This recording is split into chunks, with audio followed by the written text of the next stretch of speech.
Assalamualaikum warahmatullahi wabarakatuh. Perkenalkan, saya Tessa Hartianti dengan NIM F10821811016.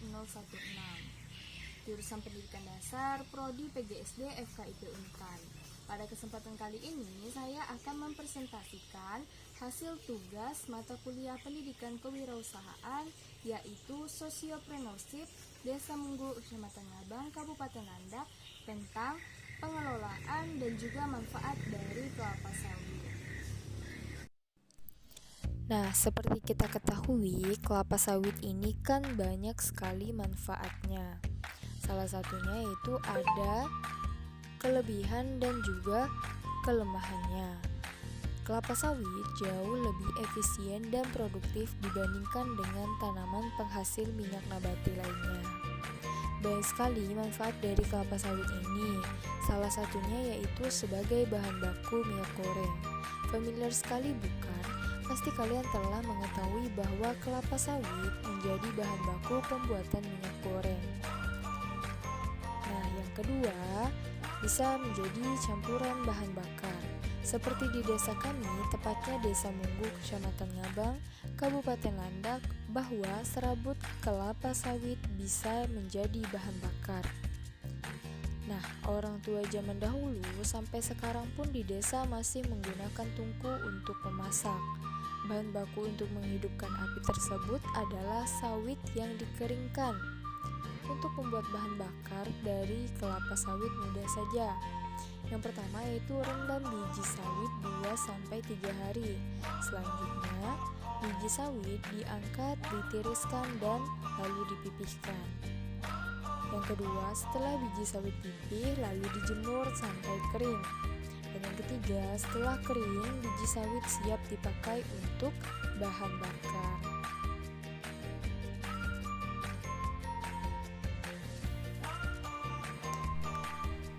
Yang ketiga, kelapa sawit digunakan sebagai kompos atau ampas organik buah, tandan, dan daun.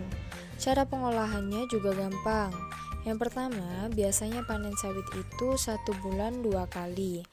Nah, kan ada tangkos dari kelapa sawit. Yang kedua, tangkos dibiarkan saja sampai membusuk. Semakin membusuk, tangkos akan semakin bagus. Yang ketiga, pupuk tangkos ini biasa digunakan sebagai pupuk untuk menanam bunga, misal berkebun di samping rumah. Tanah tangkos ini juga bagus. Nah, tangkos ini pun juga bisa digunakan sebagai pupuk untuk lahan sawit lagi. Dan pupuk tangkos ini pun juga bisa dijual. Keempat, selain dijadikan pupuk tangkos, sawit juga bisa berharga nilai.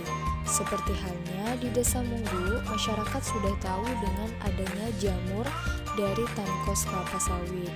Nah, banyak tangkos kelapa sawit dibiarkan dan terkena hujan. Maka, jamur akan tumbuh dengan sendirinya. Jamur tersebut bisa dikonsumsi masyarakat. Bahkan ada masyarakat di sini karena jamurnya banyak, jadi bisa menjadi harga jual. Satu kantong biasanya 5-10 ribu. Nah, itu kan juga bisa menjadikan peluang untuk masyarakat dalam mencari rezeki. Kelemahan dari kelapa sawit ini, yang pertama yaitu memang kelapa sawit ini memakan lahan petani. Yang kedua, sekarang bahan bakar apalagi di kota sudah jarang juga menggunakan serabut kelapa sawit sebagai bahan bakar. Sebaliknya, peluang dari kelapa sawit ini yang pertama yaitu bernilai ekonomis tinggi.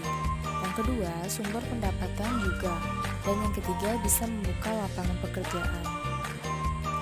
Ancaman dari kelapa sawit. Yang pertama, ancaman dari kelapa sawit ini yaitu berdampak pada kerusakan lingkungan. Yang kedua, bencana alam seperti kebakaran hutan dan juga banjir. Sekian presentasi dari saya. Mohon maaf jika ada kata-kata yang salah. Semoga apa yang saya sampaikan bermanfaat bagi kalian semua. Wassalamualaikum warahmatullahi wabarakatuh.